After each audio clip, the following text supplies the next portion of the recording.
What is going on, everybody? AHS Rules back again with another video, and I am here for my 2023 WWE Backlash predictions. I am very excited for this premium live event live from San Juan, Puerto Rico. The main reason I'm excited is SmackDown tonight. I'm filming this Friday night. Was very great, and it was just like great environment. It's just a different environment. I don't like using this word, but the aura around it felt different. It's just like when they show the shots of the outside and then go to the inside of the venue, it's just a great environment and a great fan base there that we have not seen in quite some time. This was just for SmackDown. Now we're getting a pay-per-view premium live event out of it. It should be crazier. So I'm going to not waste any more time, and I'm going to get right into my predictions for the event. For the SmackDown Women's title, Rhea Ripley versus Zelina Vega. I'm picking Rhea Ripley. I almost called her Ripley. She just won the championship. The title reign is just beginning, and I think she's going to have a dominant reign. And like I said, this is her first matchup, so I'm picking Rhea in the match. Raw Women's title match. I think this is going to be match of the night.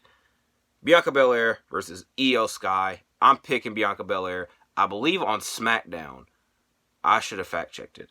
They said that she is on the road to being the longest reigning women's champion. I don't believe they said Raw or SmackDown, which of course they've got to swap who holds who because what brand they're drafted on, which we got to deal with that crap, but that's not at this show. I'm picking Bianca Belair because, like I said, she's on the road for this long title reign, and I don't see Io Sky winning the championship until Damage Control is more done or more loose, and it's just Io on her own, like when we saw her championship reign in NXT. But I sure believe that one day she will be a women's champion in WWE. Next, United States title match, Austin Theory versus Bobby Lashley versus Bronson Reed. I'm going to be quite honest. I think that Theory and Lashley had a U.S. title match. I think it was just a regular matchup. And then Bronson Reed interrupted, which Bronson Reed and Bobby Lashley have been feuding, which I don't think we've had a conclusive end to any of those matches, because I remember the one match they had was a count-out, which is just a weird matchup.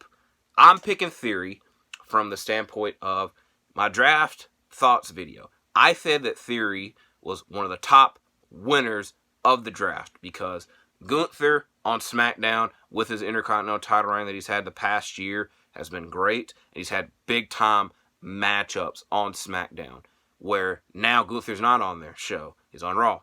So Theory, hypothetically, should take over that role from Gunther. It's going to be a hard task to do, but I think that WWE believes in Theory enough to do it, and he was a top draft pick, so that's why I have Theory winning. Also, like Lashley and Bronson Reed haven't really had anything to do with the U.S. Championship and just haven't. I'm just picking Theory. There's way too many factors on his side. Next, a matchup. A lot of people don't know why it's happening. I'm one of those people. Seth Rollins versus Omos. Hopefully it's Seth. Hopefully we just put this behind us. And I think that Seth is the favorite to win the World Heavyweight title. So it would definitely hurt if he lost to Omos. Next, a matchup I have gone back and forth on, and I like that on camera, I'm now doing that I don't know who's going to win. The Bloodline of Solo Sikoa and the Usos versus Kevin Owens, Sami Zayn, and Matt Riddle.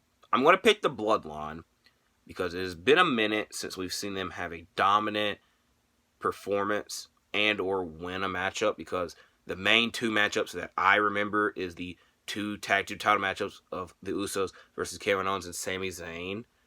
And the main reason I was going against them not winning is that Roman Reigns is coming back. We know Roman Reigns isn't the happiest person with the Usos right now, and that another loss would add to Roman being even more mad with them. But I think Roman's still going to be mad at him because they still aren't the tag team champions. And like I said, I think the Bloodline need it because they have not won a matchup in a while.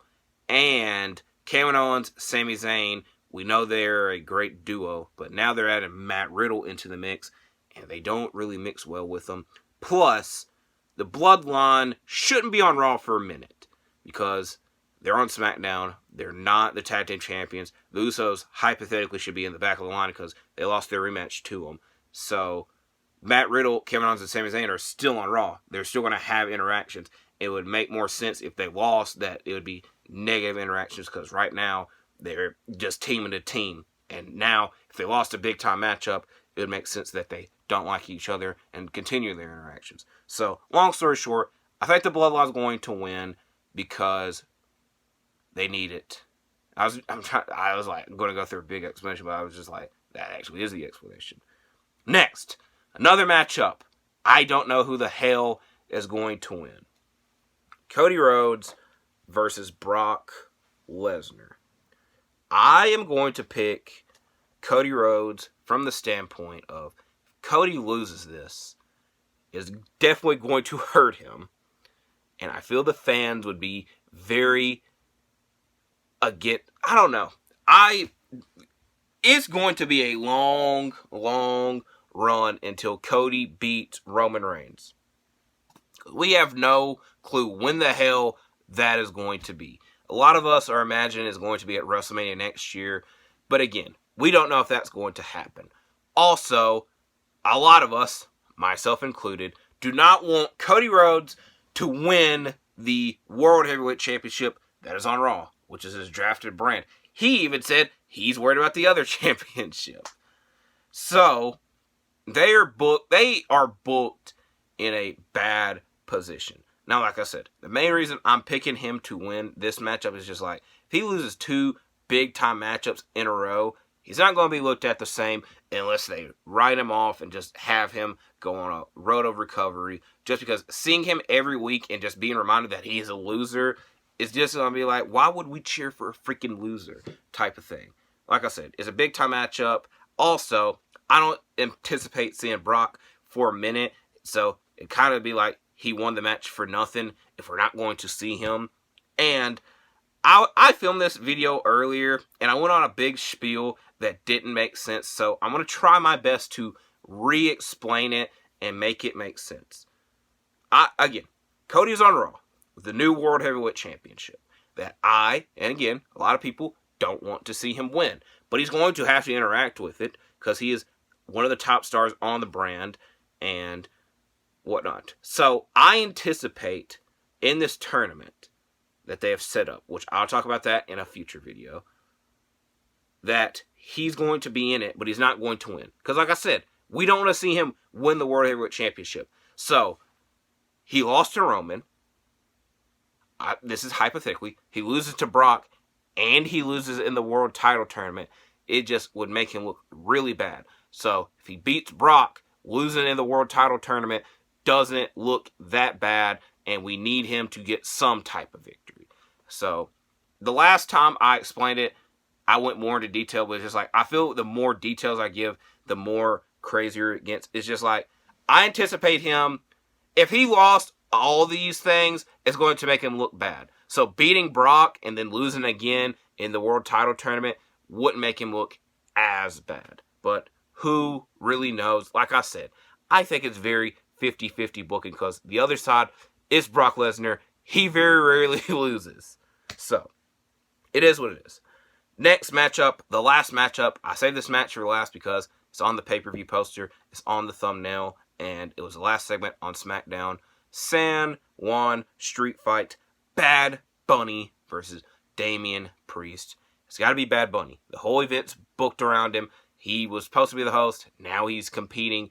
And it's a big-time matchup. And he's on all the graphics. It says Backlash. And then it shows Bad Bunny. So, it's going to be Bad Bunny. Like I said, WWE is in an interesting place right now. The draft just happened. Once this event's done, it's supposed to be the different rosters and all that crap. So, I'm very excited for Monday. However, I'm excited for tomorrow. I'm excited for Backlash. Like I said, it's going to be a great environment for the show and whatnot.